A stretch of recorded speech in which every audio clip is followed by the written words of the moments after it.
నగరాన్ని పరిశుభ్రంగా శుభ్రతా ప్రమాణాలతో తీర్చిదిద్దేందుకు నగరపాలక సంస్థ పలు కఠిన చర్యలు చేపడుతోందని కమిషనర్ ఎన్వీవి సత్యనారాయణ తెలిపారు. మంగళవారం ఉదయం జగన్నాథపురం 5వ సర్కిల్ పరిధిలోని మస్తార్ కేంద్రాన్ని ఆయన ఆకస్మికంగా తనిఖీ చేశారు. విధులకు హాజరుగాని సిబ్బంది అటెండెన్స్ ను పరిశీలించి సంబంధిత శానిటరీ ఇన్స్పెక్టర్ ధర్మరాజును వివరణ కోరారు. అనంతరం 16, 17 డివిజన్లోని ఏటిమోగ ప్రాంతాల్లో కూటమి నాయకులతో కలిసి విస్తృతంగా పర్యటించిన కమిషనర్ పారిశుద్ధ్య పనుల పురోగతిని సమీక్షించారు. ఈ సందర్భంగా స్థానిక నాయకులు పలు సమస్యలను ఆయన దృష్టికి తీసుకుని వచ్చారు. ప్రతి ఇంటికి వెళ్లి ప్రజలతో నేరుగా మాట్లాడిన ఆయన తడి చెత్త, పొడి చెత్త వేరువేరుగా వేరు చేస్తున్నారా అనే అంశాన్ని పరిశీలించారు. కాలువల శుభ్రత పనులు నిత్యంగా జరుగుతున్నాయా అనే విషయంపై అధికారులను ప్రశ్నించిన కమిషనర్ త్రాగునీటి సరఫరా నాణ్యతపై ప్రజల అభిప్రాయాలను సేకరించారు.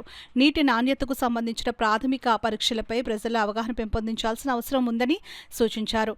ఈ సందర్భంగా కమిషనర్ మాట్లాడుతూ కాకినాడను క్లీన్ సిటీగా మార్చాలంటే ప్రజల భాగస్వామ్యం అత్యంత కీలకమని పేర్కొన్నారు. ముఖ్యంగా ఈ డివిజన్లలో స్వచ్ఛతపై మరింత అవగాహన అవసరమని, ప్రజల్లో బాధ్యతాయుతమైన మార్పు రావాలని పిలుపునిచ్చారు. పర్యటనలో కొంతమంది రోడ్లపై కట్టెల పొయ్యలు ఏర్పాటు చేయడం, ఆహార అవశేషాలను పారవేయడం వంటి ఘటనలను గుర్తించిన కమిషనర్ వాటిని ప్రజల చేతనే తొలగింపచేసి డస్ట్బిన్లలో వేయించారు. రోడ్లపై ఆహార పదార్థాలు పారవేయకుండా ఉండాలని హెచ్చరిస్తూ ఇలాంటి చర్యలు పునరావృతమైతే కఠిన చర్యలు తీసుకుంటామని స్పష్టం చేశారు. ఈ కార్యక్రమంలో additional commissioner KT Sudhakar, health officer doctor Prithvi Charan, ఈ కనకారావు, శానిటరీ ఇన్స్పెక్టర్ ధర్మరాజు తదితరులు పాల్గొన్నారు.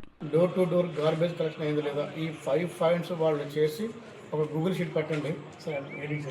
గూగుల్ షీట్ ప్రతిరోజు కలెక్ట్ చేయండి సార్, 2 minutes నుంచి అది మనకి చేయాలి. ఇప్పుడు మీరు చూసారు ఈ కొన్ని వీధిలో డాగ్స్ ప్రాబ్లం కూడా ఉందని చెప్పారు. డాగ్స్ స్టార్ట్ కూడా నాకు కూడా వస్తుంది, ప్రతిరోజు కూడా డాగ్స్ కూడా వస్తుంది. మీ డాగ్స్ని కూడా కొంచెం చేయడం. రెండోది ఏంటంటే వాటికి మళ్ళీ ఏబీసీ యాంటీ బర్త్ కంట్రోల్ కూడా వాటికి చేస్తున్నాము. వాటికి డాగ్ షెల్టర్ కూడా మనం పెట్టాము. వాటిపైన కూడా యాక్షన్ తీసుకుంటాము. ఇక మూడో అంశం ఏంటంటే మనకి స్వచ్ఛ సర్వేక్షణలో భాగంగా సామర్లకోట పెద్దాపురం రోడ్డు సంబంధించిన గౌరవ కలెక్టర్ గారు, జాయింట్ కలెక్టర్ గారు, ముఖ్యమంత్రి గారు ఆదేశాల మేరకు, పురపాలక శాఖ మంత్రి గారి ఆదేశాల మేరకు, వారి కలెక్టర్ గారు, జాయింట్ కలెక్టర్ గారి ఆదేశాల మేరకు ప్రతిరోజు కూడా మనకి ఇంతవరకు క్లీనప్ చేస్తున్నాము.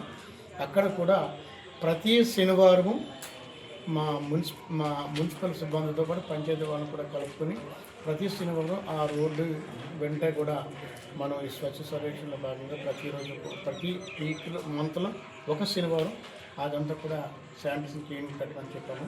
దానికి ఇచ్చిన కేడీసీ గారు ఒక ఆర్డర్ ఇవ్వండి. దానికి మన ఈ గారు, ఎంహెచ్ఓ గారు, అది horticulture officer bushy Srimohan, MHO గారు క్లీనింగ్, ఏఈ గారు ఏదంటే క్లీన్ చేసుకుని ఈ గారు they have to do that work. అదే మనకి ఒకటి ప్రాసెస్గా మనం చేయవలసి వస్తుంది.